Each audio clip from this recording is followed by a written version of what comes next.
Hey everyone! If you've ever run into the Amazon 8572 error, you know how frustrating it can be.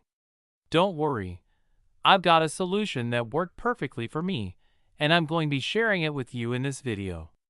The 8572 error usually appears when you're trying to list products on Amazon without a valid UPC code, or due to product type or technical issues, even if you already have working UPCs. There are many reasons. As you can see, the submit button isn't active. I'll test two different codes. One will work and the other won't. In the end, we can say that we finally found the correct code. This is our first code, and it doesn't work. Take a look.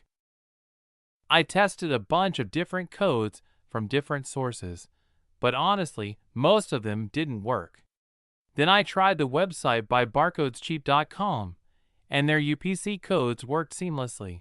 And now we'll use the second code. It will work. Take a look. It worked perfectly, and as you can see, the submit button is now active.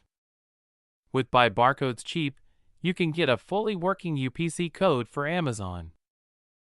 It was super easy to use, and the codes were accepted right away by Amazon. Please note that during checkout on the website, you'll need a valid UPC code for Amazon. That's why having reliable codes is so important. My advice? Start with just one UPC code to test it out, just like I did. If it works, and it probably will, you can always buy more as needed. So if you're stuck with the 8572 error, give By Barcodes Cheap a try. It saved me a ton of time and frustration. Good luck, and I hope this helps you fix the error once and for all. Please like this video and subscribe to my channel for more content like this. Thanks for watching.